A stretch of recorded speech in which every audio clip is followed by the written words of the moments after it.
I would like to welcome everyone to the March 17th meeting of the Newmarket Town Council, and I will start tonight our remote meeting guidelines. So, the chair of the Town Council, due to the COVID-19 coronavirus crisis and in Sununu's Emergency Order Number 12, pursuant to Executive Order 2020-04, has determined that the Town Council is authorized to meet electronically. The public is welcome to attend certain social distancing guidelines in place at Town Hall. However, in accordance with the emergency order, this is to confirm that we are providing public access to the meeting by telephone with additional access possibilities by video or other electronic means. We are utilizing the Zoom platform for this electronic meeting. All members of the council have the ability to communicate contemporaneously during this meeting through the Zoom platform, and the public has access to contemporaneously listen and, if necessary, participate in this meeting through dialing the following phone number: 646-558-8656 and access code 911-702-5727, or by clicking on the following website address: https://zoom.us/j/911-702-5727. It is also being streamed live on the town website, newmarketnh.gov, and Channel 13 locally. We are providing public notice of the necessary information for accessing the meeting. We previously gave notice to the public of how to access the meeting using Zoom, and instructions are provided on the Town of Newmarket's website at www.newmarketnh.gov. We are providing a mechanism for the public to alert the public body during the meeting if there are problems with access. If anybody has a problem, please call 603-659-3617, extension 1321. And we can adjourn the meeting if the public is unable to access the meeting. In the event the public is unable to access the meeting, we will adjourn the meeting and have it rescheduled at that time. Please note that all votes that are taken during this meeting shall be done by roll call vote. We'll start the meeting by taking roll call attendance when each member states their presence. Also, please state whether there is anyone in the room with you during this meeting, which is required under the right to know law. Councilor Dumont? Present. Councilor Sanders? Present alone. Councilor Blackstone? Present and alone. Councilor Brabeck? President alone. Councilor Kuiper? Present and alone. Councilor Burns? President alone. Councilor Weinstein? Present. Thank you. And now we will start with the Pledge of Allegiance. Pledge of Allegiance to the flag.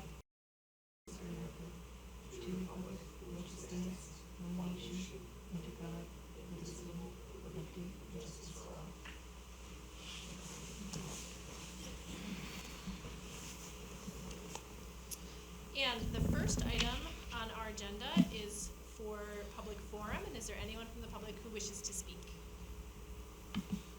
If you could just come to the microphone and state your name and address for the record, please. Good evening, everyone. Can you hear that? Yes. My name is Bob Hassel, and I reside at 6 Honeycomb Way here in Newmarket.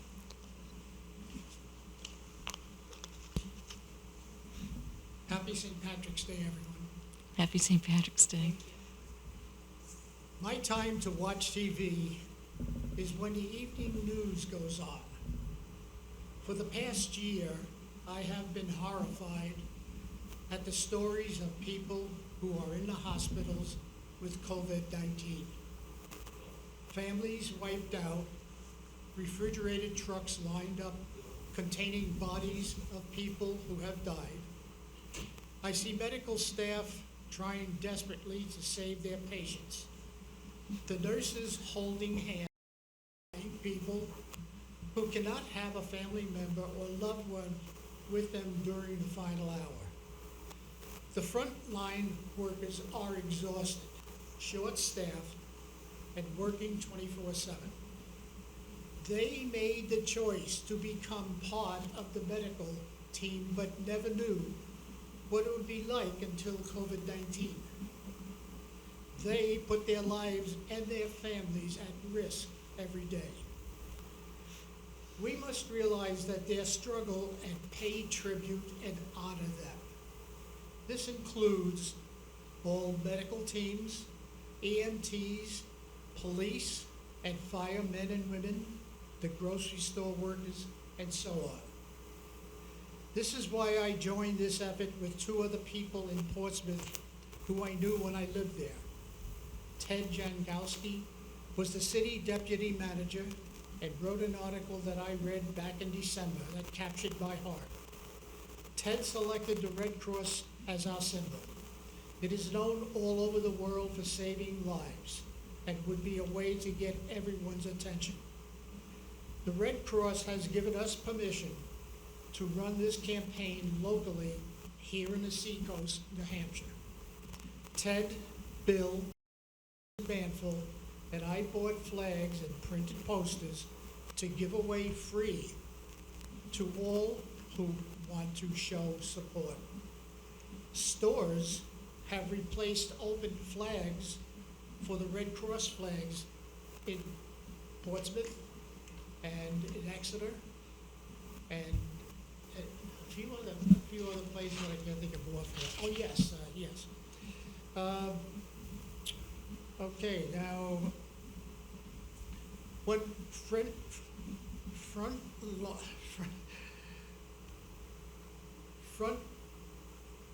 line workers see the flags on their way to and from work, they know we care and understand their struggle.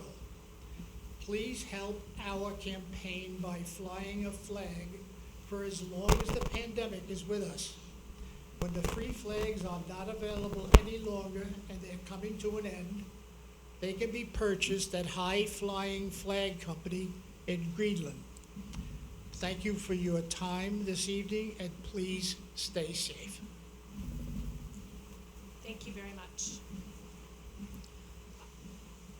I do have a quick question, if I may. If people get a flag, where would they get one from? Well, right now, I believe that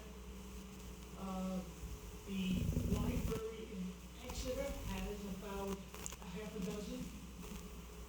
And I believe that Portsmouth Library also has probably about 10 or 12. And I believe I have 2 left. Okay. Great. So if anybody wants them, I'll try to get them to them. So just Contact you, okay. okay? Perfect. Thank you very much. And thank you all. Have a nice night, thank you. I'm not seeing anyone else from the public who wishes to speak this evening. So I will go ahead and close public comment at 7:08. And the next item that we have on the agenda is for the acceptance of minutes, and we have one meeting, and that was March 3rd. So I would accept a motion to approve those minutes. I'll make a motion to approve the minutes from the meeting on March 3rd. I'll second that motion. Any questions or comments? Or changes? Seeing none, if you would call the roll. Dumont, Aye. Counselor Sanders, Aye. Counselor Blackstone, Aye. Counselor Brabeck, Aye. Counselor Kuiper, Aye. Counselor Burns, Aye. Counselor Weinstein. Aye. Motion passes 7-0. Thank you. The next item that we have is the report of the town manager, and we have a few different parts of that. And the first is, I had mentioned this at our last meeting, and that was that we have these people that we appoint to committees who represent Newmarket on various committees that are local or statewide, and in an effort to learn more about the work that they're doing and how they're representing us in our community. Dale Pike and I have had this conversation a few times, and he's working with the Coastal Adaptation Work Group, and so I invited him to come to our meeting tonight and talk a little bit about the work that they're doing. So, Dale, if you want to take it away, the floor is yours.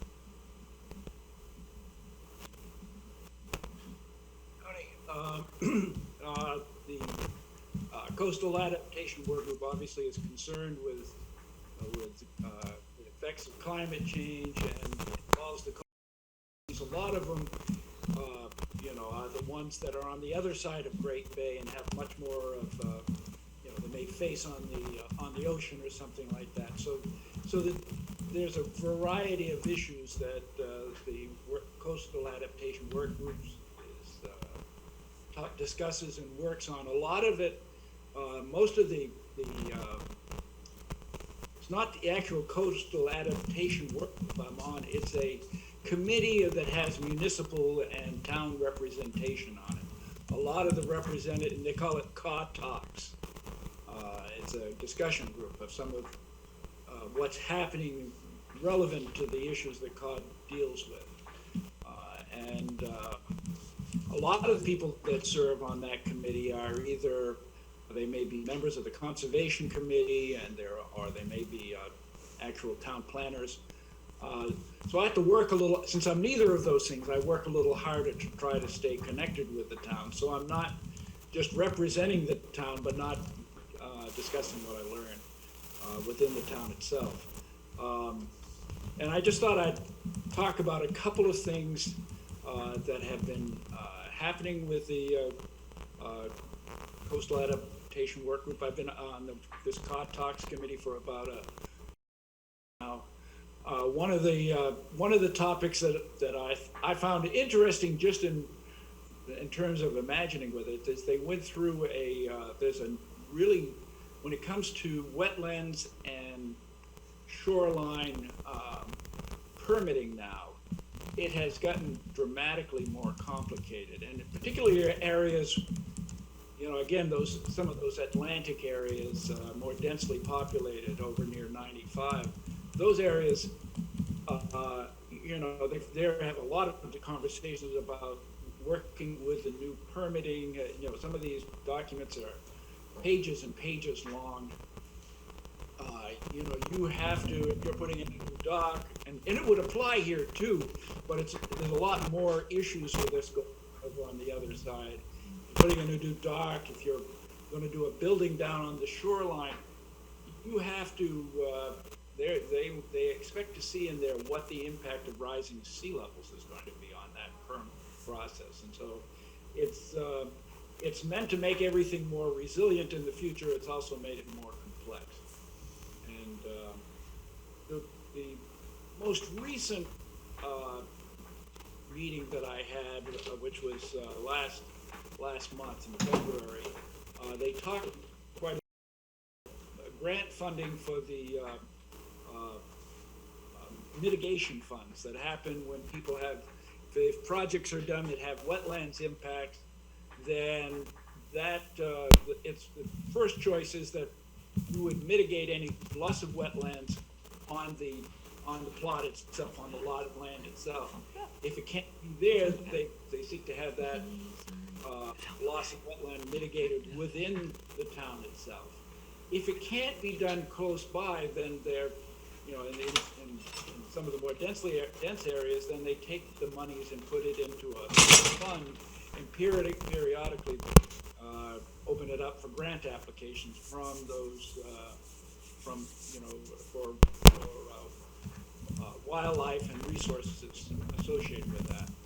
And it's opening it up for funding. Now, Newmarket, one of the real prominent successful programs out of those mitigation funds was actually a Newmarket project, which we benefited from with a lot of help from the Nature Conservancy, and that was out on Bay Road with the Levelland Creek.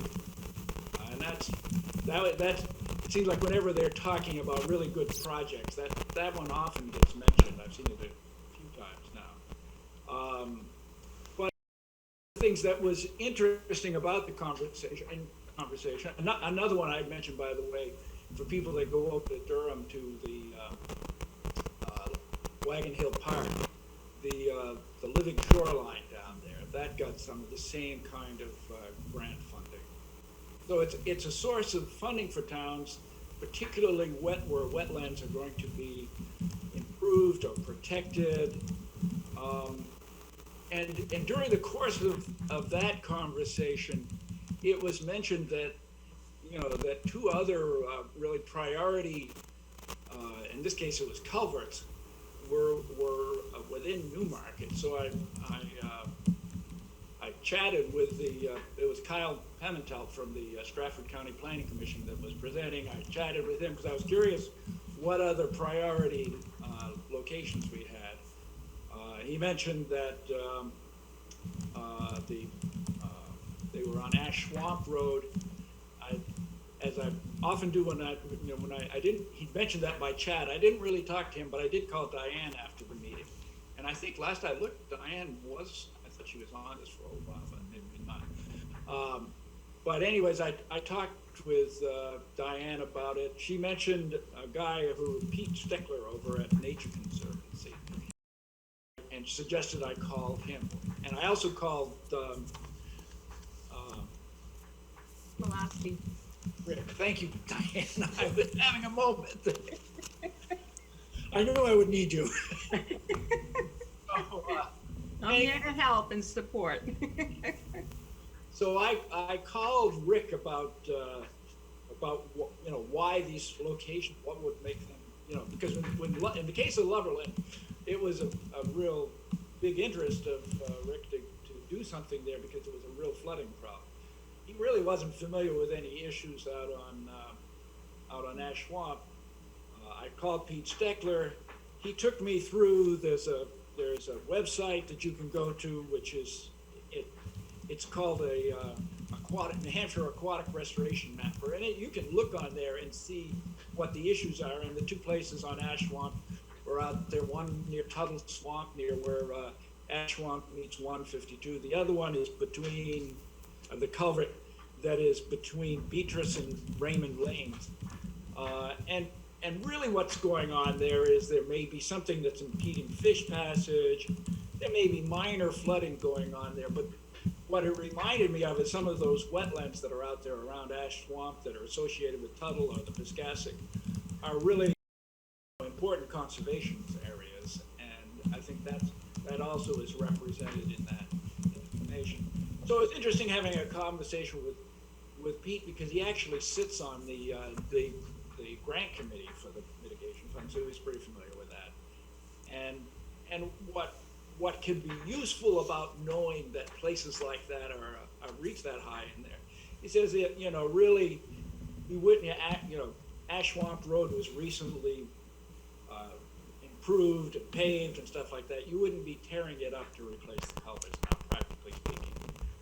But he said, you could have a situation in town where you were trying to do a project that would impact wetlands, and somebody was looking to do something locally to mitigate the wetlands effect on their property. That's where it might be nice to know and have somebody be aware of what kind of locations you have within towns that are considered important in such a way for wetlands. And we also, it just happened to be, and it wasn't really from CAW, but I also talked with him a little bit about I'm on the riverfront, that ad hoc riverfront committee, and I mentioned that, one of the things they had talked about was living shorelines, but it seemed to be more in a area where it had broader wetland areas being affected, and not like we would have at Shanda Park of a more urban park. But we did get into a conversation about the Moonlight Brook as it comes in, and there are. He mentioned some other potential funding sources, and he mentioned the public education and some of the things that we do in our urban parks in there are related to public education. So I won't go on from there, but those are the kind of things that comes apart in this committee, some of the conversations I get into, and some of the ways I try to connect it back to the town. Thank you so much. I think it's really helpful to hear about the work that's happening. Does anybody have any questions for Dale?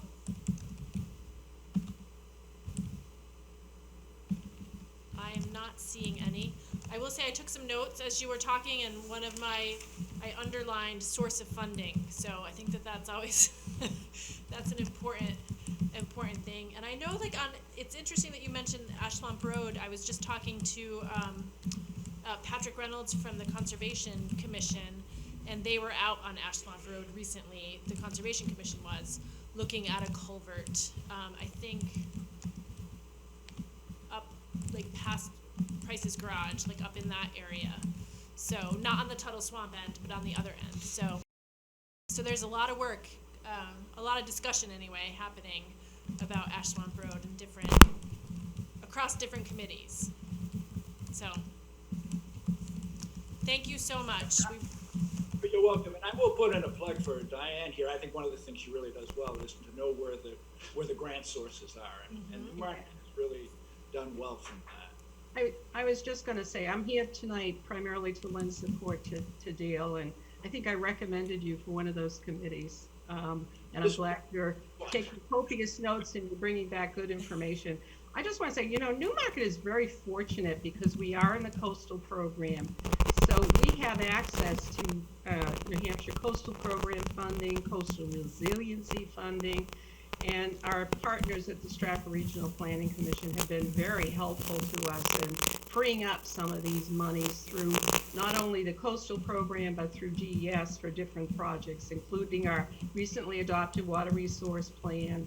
And Dale had mentioned, of course, Loverland Creek, which we know has been a tremendous success. We were very pleased to partner with the Nature Conservancy on that project, and it was a tremendous success. And we got some congressional interest. We had a sort of a ribbon cutting ceremony. You attended that. It was just really nice to see Newmarket out there in the forefront of some of these issues. We've also received funding for sea level rise. Our friends down at Moody Point, which is my backdrop tonight, received some funding to address the saltwater intrusion problem, which has resulted in a DS grant to move forward with the waterline project. And we also did some work in Moonlight Brook and some master plan updates. And of course, Kyle mentioned Dale, I did it again. Dale mentioned the living shoreland. So, I think it's important that we keep in tune with what options and opportunities are out there, and that we seize those and work in partnership with various conservation groups to free up the money so we can bring some of those good projects to Newmarket. Thank you. Those are my comments. Thank you for inviting me, Dale, and for allowing me to speak this evening. Thank you. Thank you so much. And I should have probably done a better job introducing Dale, because for those of you who, I assume everybody knows everyone. And for those of you who don't know, Dale served on the town council for 6 years. He was the chair for 2 of those years. And the McAllen Dam Committee. He lives on the river and has been active in many different groups having to do with conservation and the Lamprey River and the Bay. So we appreciate so much, not just the work that you do, but all the information, all the background that you bring to the table. So we're really lucky to have you continuing to serve in any capacity. So someday, who knows, maybe you'll be back on the council, but until then, thank you so much. And moving on to the rest of the town manager's report. Would you like me to do the COVID update? Please. Sure. As of today's date, we have 13 active cases, which is 0.1% of the population, and 426 cumulative cases, which is 4.5% of the population. Of these cases, 11.7 of these cases were in an institutional setting. Over the last 14 days, we have had 16 new cases. Since the beginning of the pandemic, 6,064 PCR tests have been issued to Newmarket residents, or 64%. good news, vaccination. The state is announcing that they hope to have phase 2 of the vaccination rollout this month. Phase 2 covers teachers and childcare workers, or about 75,000 citizens. Our town's emergency management team secured a clinic to be held for the Newmarket School District employees on March 19th, which is this Friday. Teachers will be getting the vaccines if they choose. This will also include the Newmarket Recreation Department and Amy's employees. Phase 2B, all of New Hampshire residents age 50 to 64 will start registration for appointments on March 22nd on the state's new website, with the first appointments being on March 25th. Reopening, with the spring coming, there are also new guidelines as it relates to reopening. First, restaurants can now have 10 people to a table. Live music, karaoke, pool, and darts are also returning as well, with certain restrictions. As of now, we are going to extend the outdoor dining permits that were issued last year during the emergency period. There has been a question about noise and music. We have not rescinded a letter for one establishment yet, limiting outside music to 7 p.m. We are looking at this, and we may be extending hours. I will say that there is the town, I believe Councilor Dumont is on the, and I believe you are on the Ordinance Committee, who are addressing this. So that is his oral report, and he has a written report that he submitted to the council. That is it, Madam Chair.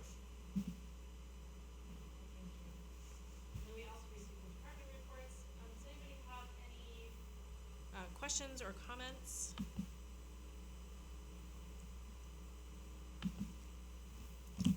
I am seeing none.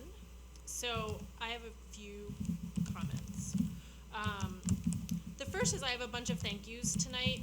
As everybody knows, this is, well, maybe not everyone knows, but this is Councilor Burns's last meeting. She served as a councilor for the last 6 years.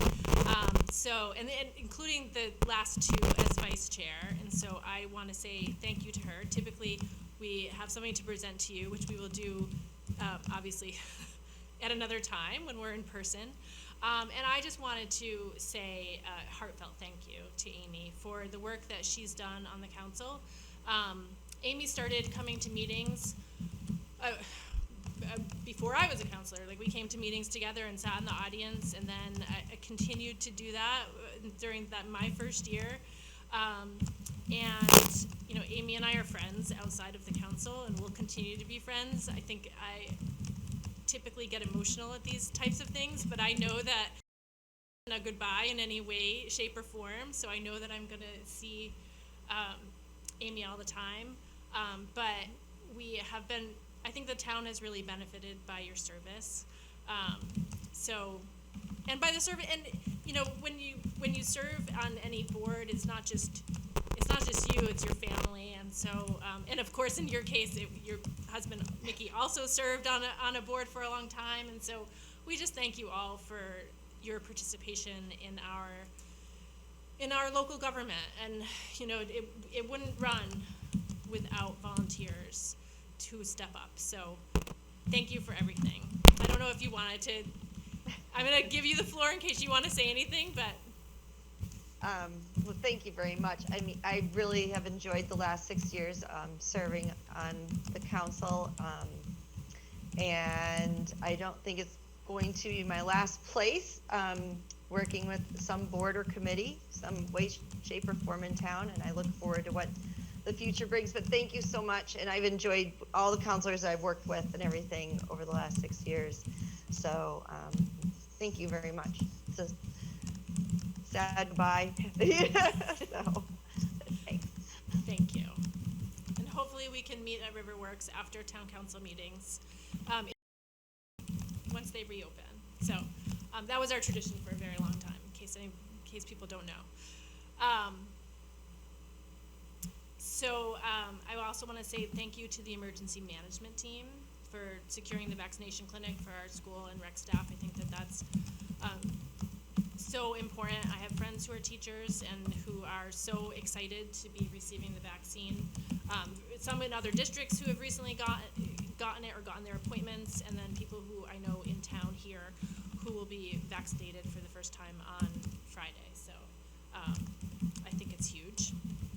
And I also want to say thank you to Terry Littlefield and Chris Hawkins and the staff and volunteers who, again, I feel like I've said this so many times over the past year, but they've worked so hard to make sure that we had safe elections through our town voting day this year. So it's always such a seamless process, and it continues to be my very favorite day of the year. So even if Helen and I were kind of stuck at the back door this time around, it's just great to see people and to have that opportunity to chat. Even, this time it was a little bit different, but to have that opportunity to chat with the people who live in our town, and hear, sometimes just say hi, but sometimes we hear their concerns, and it's just a great opportunity. I'm still seeing nobody else who wants to speak, so I'm going to keep going. Just a few comments about the department reports. On the police report, I wanted to echo the comments about Pastor Patty Marsden and the work that she does for our community. We are so fortunate to have her here in Newmarket. If you have a chance, you should read the report that Chief True, the comments that he wrote about her. So I think that it's she's just an asset to our community. So and the church in general, but I think Pastor Patty just is such a presence and has become such a presence in our community over the last several years. So thank you to her. And then in the code enforcement report, there was a comment about the historical nature of our downtown and ensuring that we maintain the character and what makes Newmarket such a great place to live and to visit. And it was just a comment, I love, as I've mentioned before, I love reading these department reports. I think that they're so informative. But it was a comment that really made me stop and think about the current real estate boom and sort of what's happening to communities and how lucky we are that we have the downtown that we have. And so it's just, I think, important for us to continue to make sure that that's on our minds all the time and that we're doing the best that we can to manage that growth. And so my last comment was just that sometimes I think Amy Gigande of the rec department reads my mind. I was ready to connect with Steve about the Beach Street building, and I was so excited to read her plan, that she has a plan for that. And that's on top of all of the other amazing things in the programs that are highlighted in her monthly report. So again, I just suggest anybody in the community take a look at that rec monthly report to see all of the amazing things that are happening in that department and in our town. If you're having a bad day or think that things aren't moving forward, take a look at that and you'll see that there's a lot happening in this community. So we've got the splash pad, or Aqualand, I guess, and stuff happening at the senior center, and then her plans for Beach Street, and on and on. So that's all. Those were all the comments that I had about the department reports. And any other requests to speak? So I will move on to committee reports. Councilor Dumont. Yes, here on the Ordinance Oversight Committee, please expect an email from me tomorrow evening. I'm looking to have a meeting sometime next week, sometime between Tuesday through Friday. So just keep an eye out for that. Our town manager did send out some text for us to review. For those of you who may not remember, at our previous meeting, we did talk about the fact that the committee is looking at possible licensing for live music and potential other ideas to make it more seamless and transparent for when businesses are operating within towns, so we know that we can hold them accountable if need be, but the public also knows that there are reasonable expectations set for it. So some things that'll be coming out in the next couple of weeks, I hope. And that's all I had. Thank you. Councilor Sanders. The Arts and Tourism Commission would like to let everyone know that the Downtown Arts Walk will be held starting on the weekend of April 9th, 10th, and 11th. The artwork will be up by then and will remain up for at least 30 days. We have 9 artists currently at 7 venues, Stone Church, Riverworks, Counselor Insurance, Good Juju, Crafts, Covet, and Johnny Boston's. We still have 6 artists looking for a home. So if there's any additional businesses or storefronts on Main Street that would like to give us a call and let us know that they'd also like to have an artist, that would be fabulous. We do have a Facebook account now, New Markets Arts and Tourism. Please visit that for updates. And also we're posting articles about the artists that will be participating. And we have a website under construction, which will be at newmarketnharts.com. And that's all I have for tonight. So I hope we see lots of people wandering downtown looking at the art. Thank you. I think we're all looking forward to the better weather and wandering downtown and seeing people again. So I'm looking forward to that. Councilor Blackstone. Yes, Diane and I had a very late night last night in the planning board.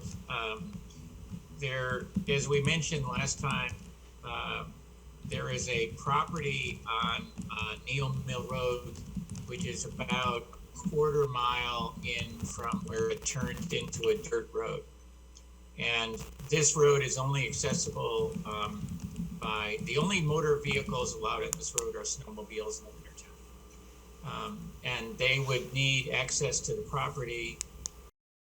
They have to upgrade the road for about a quarter mile into an area that is completely surrounded by conservation easement or conservation property. This was our first public meeting, and there were a large number of people. Planning boards are pretty boring, and this was not a boring meeting. We had not only people from Newmarket, we had people from Newfield who were there. There's a tremendous amount of interest in keeping this area wild, for lack of a better word. And so I'm just warning you, you're probably going to be hearing about this from friends and neighbors. So the people own a 30-acre, depending on who you talk to, between 30 and 45 acres. It's a property that is a large field that is, I guess, hayed, and through access with tractors. But if they wanted to build a house there, they would have to bring in the lumber by helicopter right now. And so the only way they could do that is if the town council proved that they could convert the Class 6 road into a driveway. This is popular with a lot of people, and we heard all about it last night. In addition to that, the Hershey development is a condo complex that is now called Stonehill Point, and it is finally got to its end point.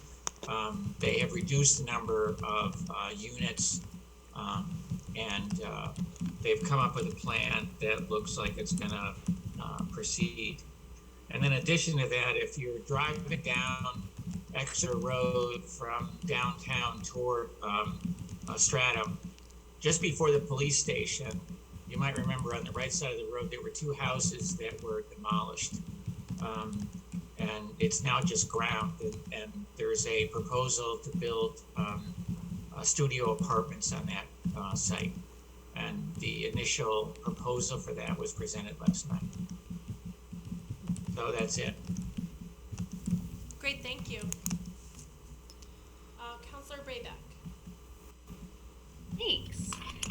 Conservation Commission met last week, and 2 kind of updates there. One being we're planning a week-long cleanup related to Earth Day, April 17th through 24th.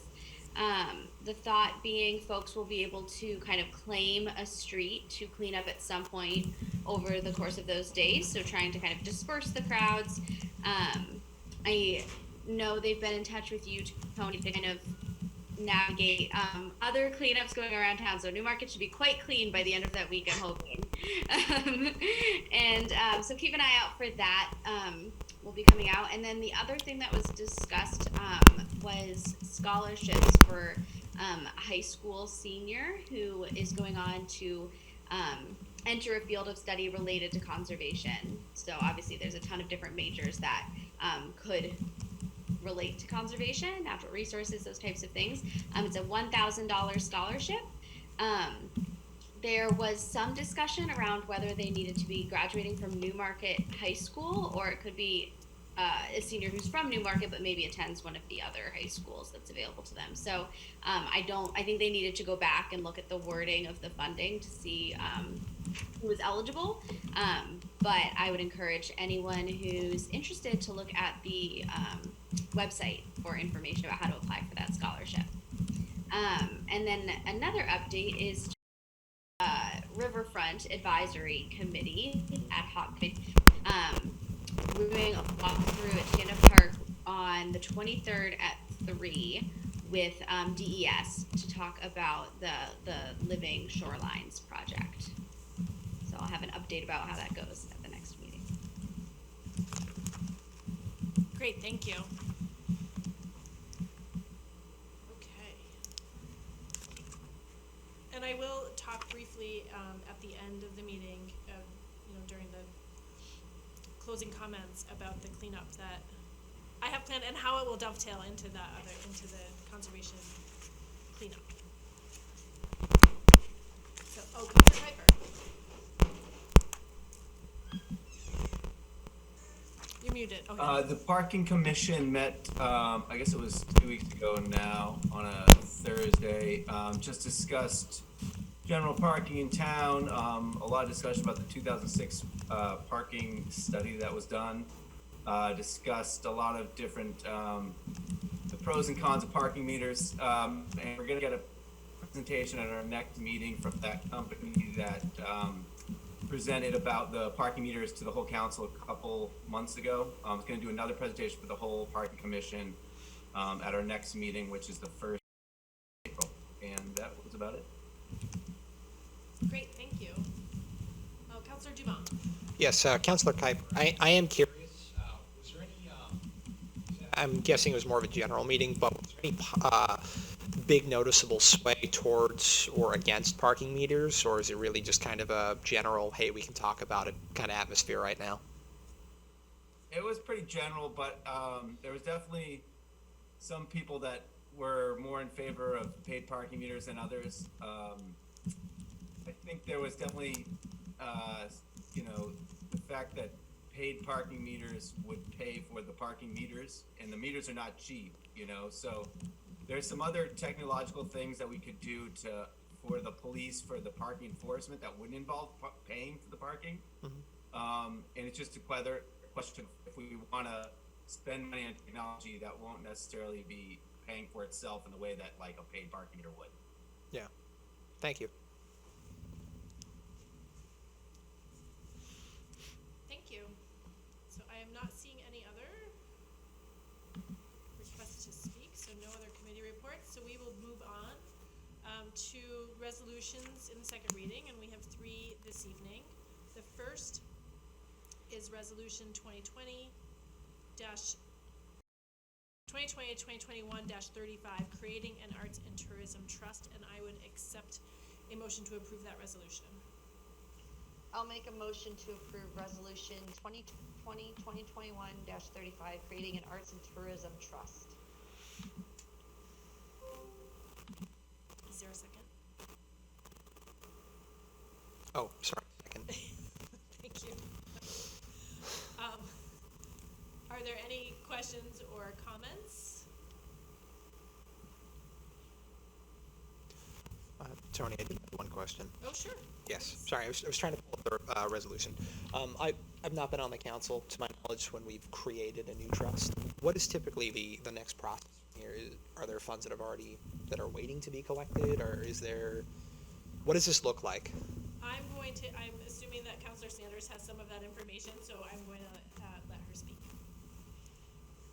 The commission has met and discussed possibly fundraising for the events. We're not going to ask the town to give us any taxpayer money to fund any of these. So the thought was that we will be holding fundraisers and soliciting donations from the town for certain events. And in order to do that, we had to have a separate trust fund set up to hold those public monies. The commission will have total control as to how it's spent, but it will be in the hands of the trustee of the trust funds. We've worked with Bill Tappan on that and with Steve. And we feel very comfortable that going forward, this will allow us to do things such as fixing the wall that's over by the library that had the mural on it that is deteriorating, and possibly fund that by selling pieces of the wall that artists could come and put paintings or some other kind of artwork on, raising money to perhaps have an ice sculpture during the holidays downtown in one of the parks. But most of the things we want to do, unfortunately, cost money. Yeah. So there will be fundraising done, because as I said, we don't want to go to taxpayer dollars to do these events. Awesome. Thank you so much for the answer. You're welcome. I have a question. If someone wanted to make a donation, how would they do that? My understanding is they would send it to the town and specifically earmark it to be used by the Arts and Tourism Committee. If they don't stipulate a specific event, it would just be general funds for us that could be used on any event. Also on the website, they are setting up a way to take donations through our website for upcoming events. For this one that we're having, Downtown Art Walk, there was no money involved by anybody, which was great to have as a first event. But in the future, we will be looking to raise funds. Great, thank you. I am seeing no other comments, so if you could call the roll, please. Counselor Dumont? Aye. Counselor Sanders? Aye. Counselor Blackstone? Aye. Counselor Braybeck? Aye. Counselor Kuiper? Aye. Counselor Burns? Aye. Counselor Weinstein? Aye. Motion passes 7-0. And thank you, Councilor Sanders, for your work on that committee. The next item that we have is Resolution 2020-2021-36, and that is the Stryker Power Pro ambulance cot. And I would accept a motion to approve that resolution. I will make a motion to approve Resolution 2020-2021-36 for the Stryker Power Pro ambulance. I'll second that. And we have Chief Mulaski here. Hi. Yes, please. So what happened was back last Memorial Day, the ambulance was involved in an accident in Stratton. It was not our fault. It very hard, like a T-bone from someone running through a light. The way our agreement's written with Primax is what I've been told. I fought with them all summer. I don't agree with them denying the claim, but they did. All the equipment in the fire department is tested once a year, just to give you everything, from the air packs to the stretchers to the stair chair to any piece of equipment. It has to get tested and certified by someone. All the stretchers have to be done by the manufacturer. We have an agreement with them. They certify them every year. It was in this accident. When something gets hit, Stryker has a policy that there's 3 criteria: the type of impact and the velocity. They will not certify the stretcher, period. There was no physical damage by eye. Insurance company denied our claim. I had to replace the unit. I can't have something on the ambulance. We can't hear, sorry. Oh, they can't hear you. Is that better? Is that better? We're getting no's. Is this better?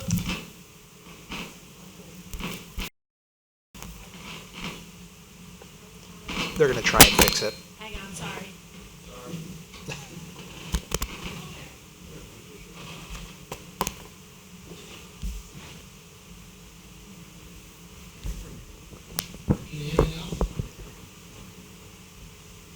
coming out, chief.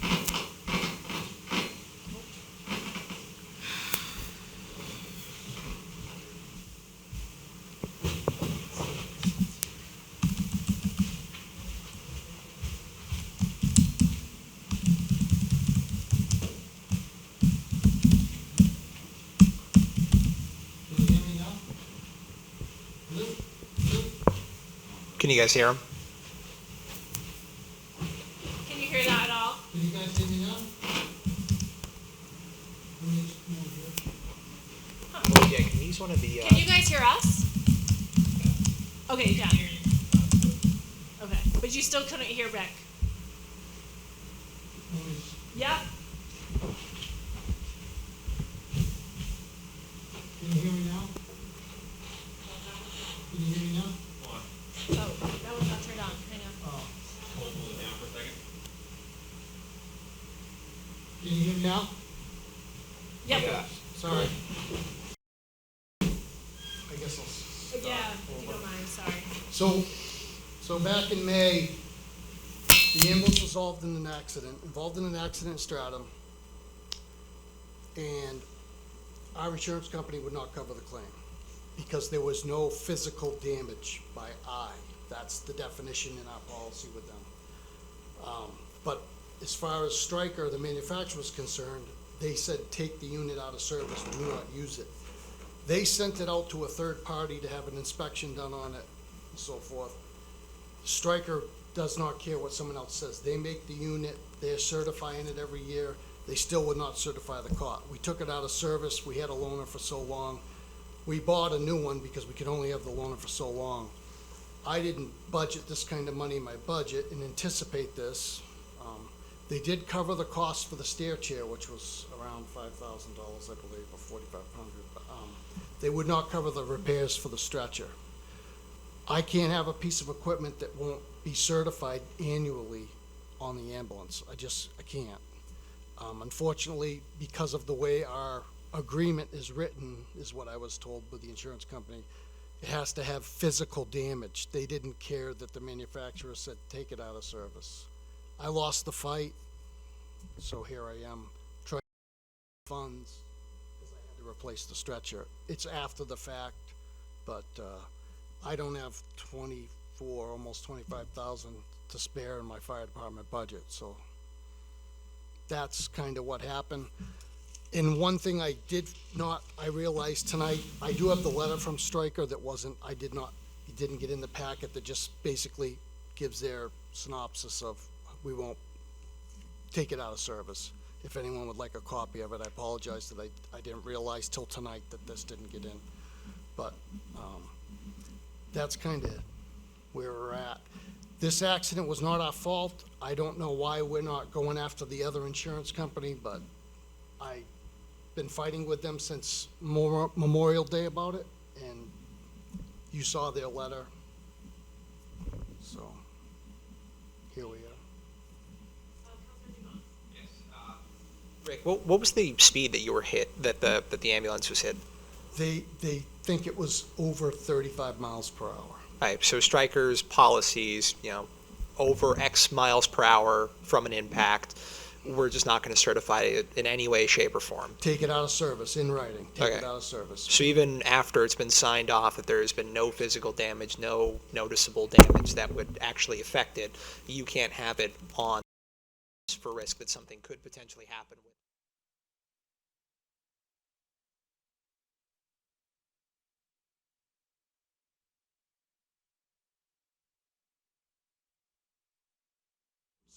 Gets tested annually, which is once a year, and certified that it is good to go. Yeah.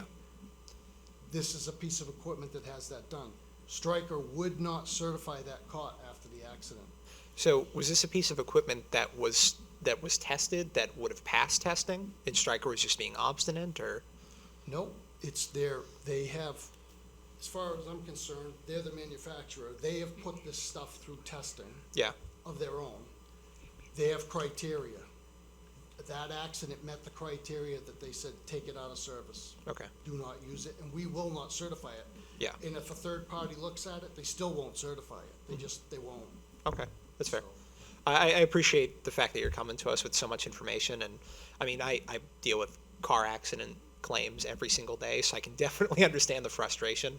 I wouldn't want to, talk down about our insurance provider. I understand that Primax is not willing to pay out on this, and it is from a taxpayer point of view, it is somewhat disturbing that we're just so like we're more or less being forced to eat this cost here. It's kind of an annoyance on both sides. I'm trying not to act angry about it, but this is a sore subject for Rick, Do you want me to be angry for you? if you could. Thank you for your answers. I appreciate it. I'm seeing no other comments, so if you could call the roll, please. Counselor Dumont? Aye. Counselor Sanders? Aye. Counselor Blackstone? Counselor Braybeck? Aye. Counselor Kuiper? Aye. Counselor Burns? Aye. Counselor Weinstein? Aye. Motion passes 7-0. We spent the better part of a year in my house trying to, and when I say we, I mean my husband, because I don't have the patience for it, fighting with insurance about some reimbursement for my surgery a couple years ago, and it was a nightmare. And he had pages and pages and pages of notes, and luckily he's a pretty tenacious guy, so we got our money back, but it was crazy, and I completely sympathize with you I having mean, to we deal were with minding that. our own business. This person blew a red light, Right. T-boned the ambulance, and I would not be replacing this if that did not happen, you know what I'm saying? And Right. it is, has to have physical damage, period. That's the way the policy's written. The next item that we have is Resolution 2020-2021-37 for a paramedic service, and I would accept a motion to approve that resolution. I'll make a motion to approve Resolution 2020-2021-37 for paramedic service.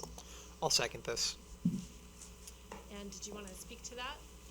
Yes, what it is we have always utilized either McGregor or Exeter Hospital paramedic service for when we need a paramedic. Our ambulances have never been licensed to the paramedic level. As a transport, we have licenses. Our level's advanced, not paramedic. I would like to change that for many reasons. I think it's going to increase bringing in people to work here. More and more people are starting to get their paramedic now because there's more call for that. And not having your stuff licensed that people won't come here to work because we don't have that level of care.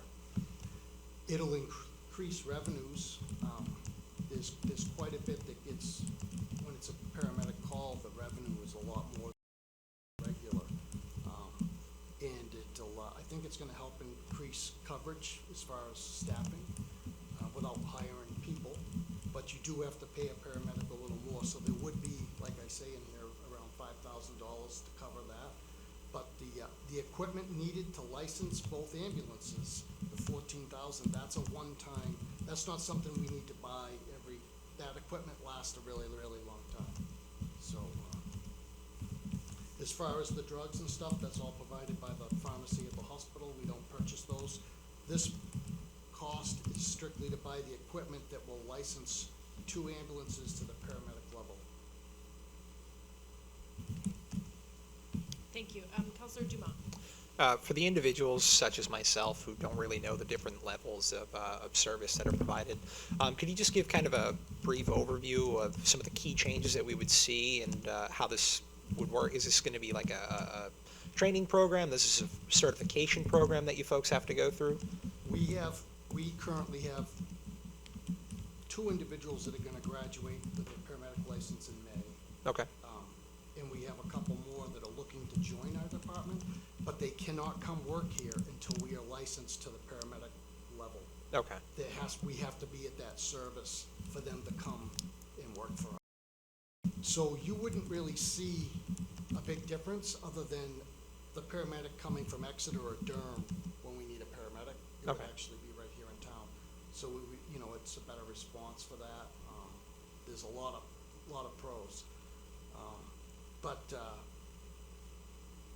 We've always relied on these other people, but the patients pay for that service. It doesn't really cost us. We don't pay a contract to Exeter Hospital or McGregor. The only thing we do is if someone is a self-pay, didn't have insurance, we typically pay the bill for their service if someone doesn't pay the bill eventually. But it'll really increase the revenues, because if you go for an ambulance ride with just us, and I'm just making up numbers because I don't have them, but it's just like, it's $600, say. Yeah. If it's with the paramedic, it's like $1,200. Okay. So, do you see what I'm saying? Yeah. And what happens now is they get that portion. We get our portion, they get their portion for that bill. We're gonna get all the money So this small time investment does really pay off for us in the long run. in the long run. And the goal is to increase response, increase patient care, increase staffing levels. Because like I said, at the paramedic level, you can't come work here if you're a paramedic. You can't. You gotta go work somewhere else. And we've always relied on these other services. The biggest reason was we didn't really have any medics here, but we're getting more and more interest. So that's why I wanna change. It doesn't really cost money to relicense the ambulance, other than to buy that equipment. That each ambulance has to have this specific equipment on it at the paramedic level. Yeah. And that's what we'll buy for each ambulance, because we have two of them. Yeah, So, appreciate but it. it'll pay for itself pretty quickly.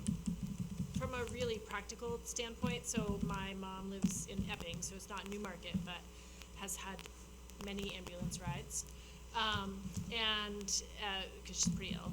And we've had to call, the ambulance has had to call the paramedic to perform tests to see if she needed to go to the hospital that the ambulance couldn't do. So, you know, I don't know what they were, like an echocardiogram or something like so like is that extra level of care. Yeah, and what it's gonna do is, the biggest thing is there's some equipment at the extra level, and there's only a few drugs we have today. We're gonna have a lot of drugs. Right. And that's the big thing when we typically call a paramedic, is it's the drugs we need to. Very nice. Thank you. Appreciate it.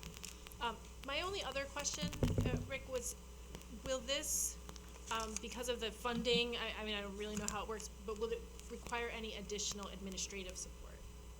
Or that's just all? It's all the is really same, good? yeah, Okay, yeah. great. I'm seeing no other questions, so if you could call the roll, please. Counselor Dumont? Aye. Counselor Sanders? Aye. Counselor Blackstone? Aye. Counselor Braybeck? Aye. Counselor Kuiper? Aye. Counselor Burns? Aye. Counselor Weinstein? Aye. Motion passes 7-0. Thank you. Thank you.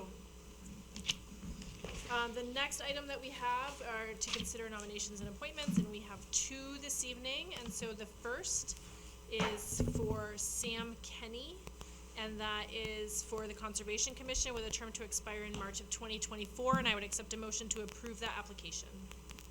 I'll make a motion to approve the application for Sam Kenny for the Conservation Commission with the term expiration of March of 2024. I'll second that. Are there any questions or comments? Seeing none, if you could call the roll, please. Counselor Dumont? Aye. Counselor Sanders? Aye. Counselor Blackstone? Aye. Counselor Braybeck? Kuiper? Aye. Counselor Burns? Aye. Counselor Weinstein? Aye. Motion passes 7-0. The next appointment is for Philip Nazaro, to serve a reappointment to the Veterans Memorial Trust Commission, and with a term to expire in 2024, and I would accept a motion to approve that application.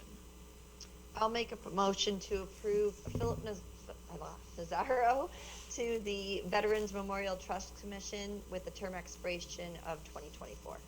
I'll second that. I'm seeing no questions or comments, so if you could call the roll, please. Counselor Dumont? Aye. Counselor Sanders? Aye. Counselor Blackstone? Aye. Counselor Braybeck? Aye. Counselor Kuiper, Aye. Counselor Burns, Aye. Counselor Weinstein. Aye. Motion passes 7-0. Thank you, and thank you both for your service. The next item, well, now we have two resolutions in the first reading. So the first is Resolution 2021-38, and that's the Tucker Well final design and bidding.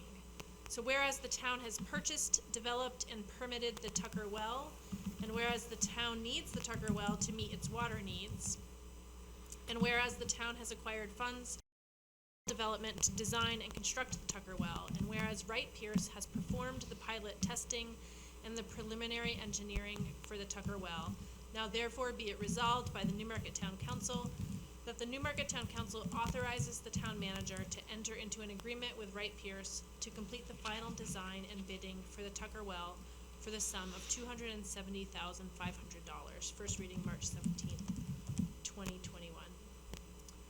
And next sorry, my computer got really slow for a second. The next resolution is Resolution 2020-2021-39, and that's dewatering improvements at the wastewater treatment. Whereas the Environmental Services Department piloted a Huber S disc thickener in 2019 and 2020, and whereas the Huber S disc thickener pilot demonstrated that it would reduce electrical, water consumption, polymer, solids hauling and disposal, maintenance, and manpower costs, and whereas the improvements will also improve needed solids storage capacity and reduce primary solids odors, and whereas the payback is 8 to 10 years based on 2020 costs, now therefore be it resolved by the Newmarket Town Council. Newmarket Town Council approves the town manager to enter into an agreement with Wright Pierce to design and bid the dewatering improvements for the sum of $65,140. The Newmarket Town Council authorizes $65,140 to be withdrawn from sewer capital reserves for the dewatering improvements project. First reading March 17th, 2021. Next, is there any correspondence to the town council? Steve would have said. And then any closing comments by town councilors? Tony. Oh, If I may. thank you. I would just also like to extend my thanks to Councilor Burns for her service. As Tony had mentioned before, Amy has worked with us for a number of years, 6 years now on the council, and the first time I met her really officially was when I was running for election 3 years ago. We were outside together with Mickey and minus 20-degree weather in a blizzard for 10 plus hours. So it was a fun day, and it's been a pleasure working with you, and I wish you all the best. Thank you very much. Thank you, Councilor Sanders. I would also like to say thank you to Amy. The other question I have is, we had 3 councilors reelected. Have we heard what happened with the 4th position? We have. So I was going to mention that. So Katana Conley, who is joining us via Zoom tonight, will be joining the council. So she had the write-in votes and is our next councilor. Very nice. So this would be an opportunity. I don't know if you want to say hello or not, but I don't mean to put you on the spot. Hi everybody, I'm thrilled to be given the opportunity to join the council. I've enjoyed listening to all the conversations today, and I'm really looking forward to serving with you. So thank you so much for the welcome. Thank you. And Councilor Kuiper. I just want to say a quick few words about the Stone Church. I think that they've offered us a really good opportunity to be outside during the pandemic in a way that very other venues have allowed, and I have been up there a lot. And it's been, I think, really good for us to have an outlet to be outside and very reasonably distanced from the other tables. I think their tables are maybe 10 or 12 feet apart. And I personally would like to see play music till 8 or 9 on the weekends. I think that's a little bit more in line with what other communities do. And I think just with us being, close, hopefully, to the end of the pandemic, I think it's good for people to have outlets outside that are safe on the weekends, particularly. Whereas if they're leaving outside of the Stone Church and going inside at a bar, where they're more likely to get corona, I don't think that's helping anybody. And especially in this unprecedented situation that we're in, I think, we just might need to work faster than perhaps a committee can work to offer them, the chance to, live up to their full potential or whatever. Because I think they've been a core part of this town for many years, longer than I've been here, and I think it's important what they're doing. Thank you. Thank you. Are there any other comments? I'm seeing none, so I just have a couple items.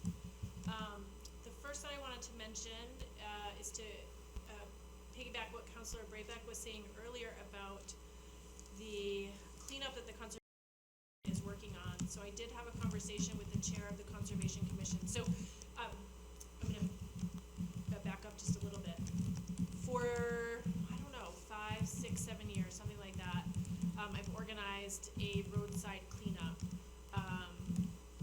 Usually it takes place the end of May, or end of April, beginning of May. And it's just to pick up trash on the side of the road, basically.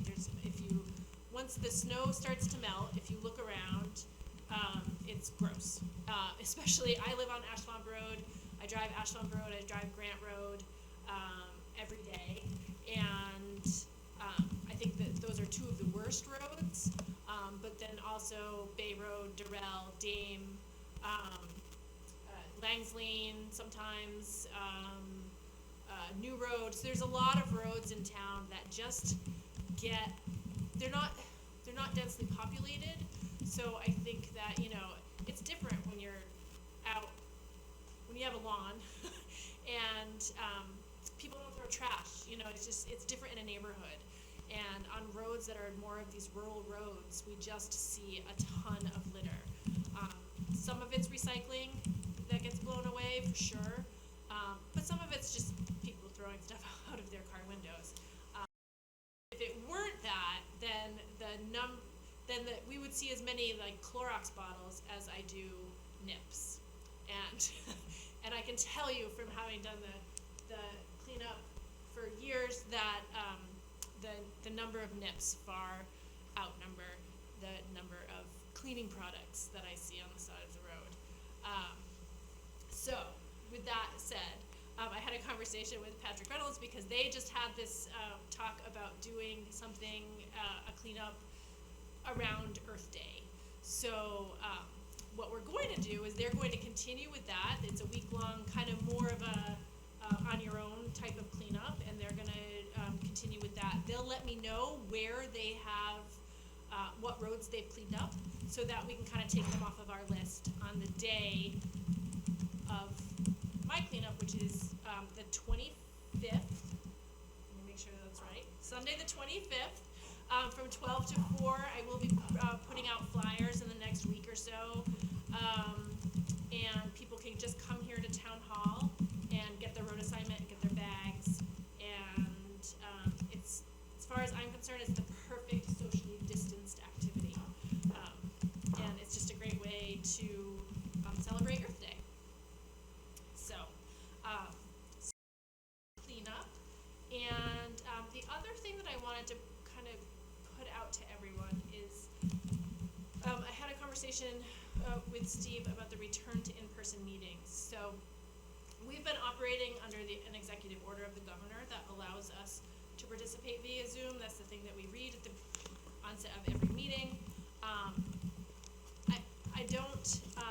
I don't know when that's going to change, but I imagine that it will change, and that we will be meeting in person at some point. So, as you probably all know, calling in has always been an option, and so I don't know how the world of Zoom will change that.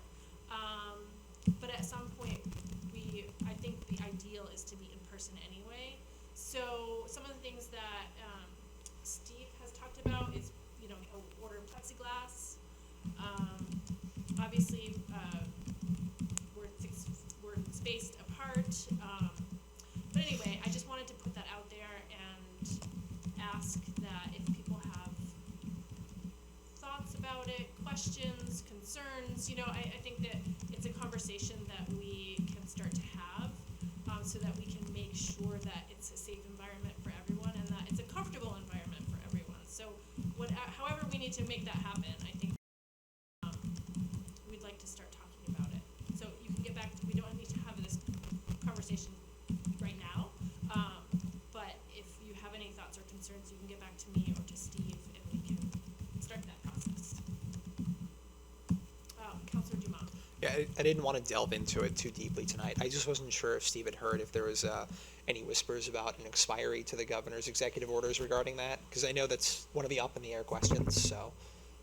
Right, I don't know. Okay, no, that's totally fine. But I would imagine, right, like at some point, it's been a year. Right? So, and I know that in other states, everything's gone back to normal. I don't know when or if that will happen in New Hampshire. I don't know if you've heard anything. I can tell you that it's changing slowly back to normal. And it may take some time, but we'll get there. But it is changing. And I think, at least from my perspective, I want to make sure that everyone's comfortable with whatever procedures we put in place. So I want to make sure that people feel safe. I agree. So I'm not seeing any other questions or comments. So seeing none, I will consider us adjourned. Our next meeting is April 7th. And I will see you all then. Thanks, Tony. Thank you.